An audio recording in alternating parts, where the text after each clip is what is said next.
the magic of movies. They make us laugh, cry, and dream. But behind every emotion, there's someone shaping it. An editor. Hi, welcome to Cat. I'm Kat. This is Pixel. And today we're diving into the 10 essential film cuts that will completely change how you shape your stories. Because editing isn't just about putting clips together. It's about creating the meaning between them. Okay, so to begin with, what's a cut? A cut is the moment when one shot ends and the other begins. Simple, right? But in that tiny little moment, you can control timing, emotion, tension, and meaning. The term cutting actually comes from the early days of filmmaking, when editors will literally slice and join strips of film together. Today, however, we have traded blades for timelines. But the intention, that hasn't changed. Okay, so now let's break down the 10 essential cuts every editor should know, and more importantly, when to use them. Coming down in number 10, we have the hard cut. This is the most basic and most commonly used cut. It is simply a direct transition between one shot to another. No effects, no tricks, just a clean cut. But do not underestimate it. A hard cut is invisible when done right and very powerful when done with intention. It keeps the story moving, it maintains rhythm, and forms the backbone of pretty much every single movie ever made. A variation of this is the smash cut, a hard cut designed to shock. It jumps between two drastically different moments, like loud to quiet, chaos to calm, and tension to comedy. Used right, and it can surprise your audience and make them laugh or scare instantly. Coming down to number 9, we have the jump cut. So now we break the rules a little bit.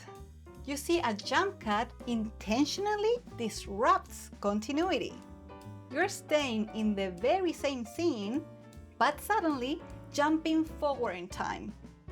It can feel jarring and a little bit unnatural, but that's the point. Because jump cuts can speed time, add urgency, create an ease, or stylize a moment. And instead of hiding the edit, you're actually drawing attention to it. Alright, continue moving down to number 8, we have the famous J-cuts and L-cuts. Now we bring sound to the equation. A J-cut is when you hear the next scene before you even see it. For example, let's take a look at this cut. We should be out there right now. We should be helping look for him. We've been over this, Mike. The chief said... I don't care what the chief said. As you can see, we heard the dialogue in anticipation of the cut. Here we have another example. Well, that's too bad, because he only wants to see you. In my opinion, you had your chance with Cassidy and you blew it. Haha. So once again, the dialogue came before the image, creating a J. So that was the J cut. The L cut, on another hand, is when you continue hearing the scene after the visuals has changed. This cut is a very good example of this. Looked in the phone book, and there's a yourself storage facility right outside of downtown Baltimore, sir. As you can see, the audio continues after the cut, creating an L. These are very subtle, but incredibly powerful. They smooth transitions, maintain flow in dialogue, add emotional continuity, or even foreshadow what's about to come. And once you start noticing them, you realize they're everywhere. Coming down to number 7 is the insert shot. This type of cut takes place when you insert a shot that is being zoomed into a detail. Could be a hand, a letter, a key object, it basically tells the audience, this matters. It can reveal information, build suspense, or guide the viewer to an important clue. Coming down to number 6, we have the cutaway. A cutaway briefly takes us away from the main action, just to show us something else and then return. It could be a reaction, a detail, a memory, or just something happening nearby. Cutaways usually help us add context, build tension, deliver comedy, or keep scenes visually engaging. Overall, they expand the world beyond the mainframe. Now, coming down to number 5, we have cross-cutting. This is when we cut between 2 or more scenes. They could be happening at the very same time or simply be thematically connected. Cross-cutting is great for build tension, showing cause and effect, or connecting different storylines. Think of it as weaving multiple threads into one narrative. Coming down to number 4, we have cut into action. This is one of the most invisible and essential techniques, where you cut in the middle of an action. So for example, a punch starts in one shot and lands in another. This keeps the movement fluid and smooths the cut, so when done right, you don't even notice it. And that's the whole point. Nonetheless, this particular sequence uses another technique called invisible cut. But let's just not get ahead of ourselves. However, this doesn't just apply for fights. As you can see in this sequence, they use the characters' movements to motivate the cut, creating an organic flow that conceals it. Hence, they're cutting on action. Moving on into number 3, we have montage. A montage compresses time, but let's not confuse it with a jump cut. While the jump cut literally jumps in time, it remains constrained to a single shot. The montage, on the other hand, it's a series of shots that shows progression, but without the need of showing full scenes. Typical examples of this are training sequences, transformation, and journeys. So the montage allows you to move the story forward quickly, show growth, or deliver emotional impact efficiently. Now, coming down to number 2, we have match cut. This is where editing becomes expressive. A match cut connects 2 different shots with a shared element. Could be a shape, a movement, a composition, or even a sound. So different scenes connected by a shared idea. A match cut can create symbolism, show the passage of time, or connect ideas in a more meaningful way. And depending on how it's used, it can actually take different forms. One of these is the graphic match cut. As you can see, this style of cut connects through similar shapes. A variation of this will be cutting through similar composition. Like in this case, they connected the cut through the character's eyes. Then we have the match on action, where we carry a movement smoothly across cuts.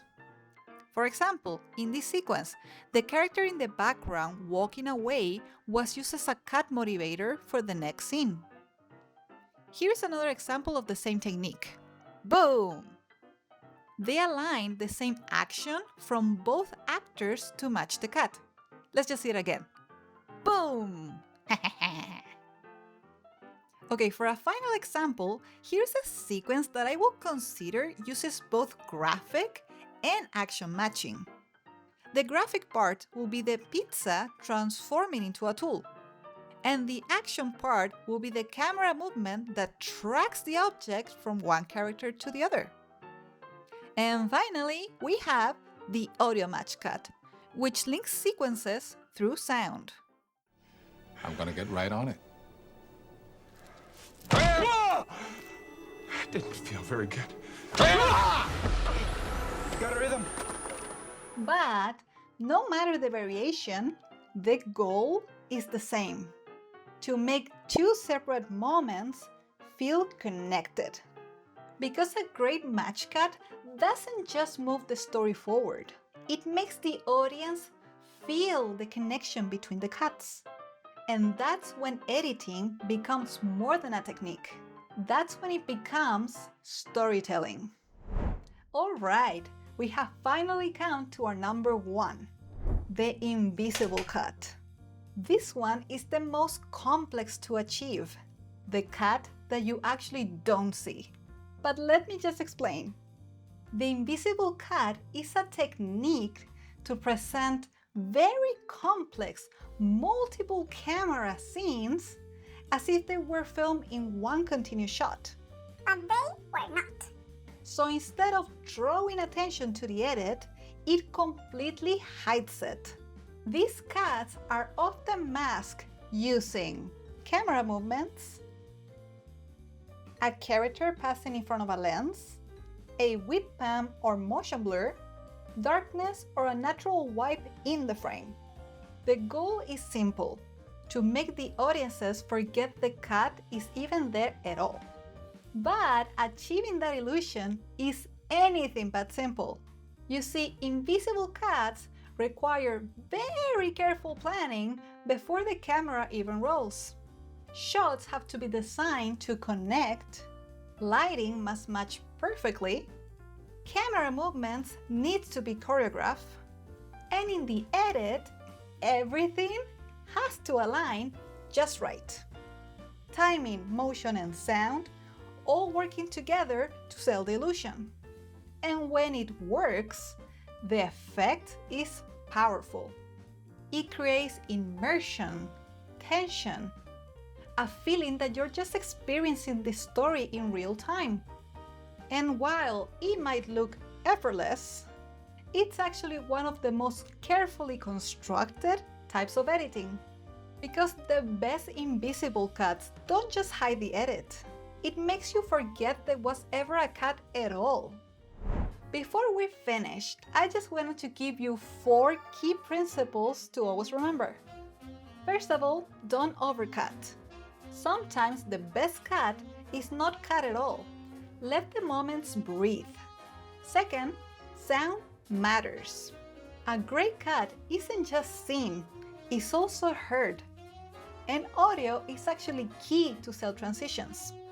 Number 3, use cuts with intention.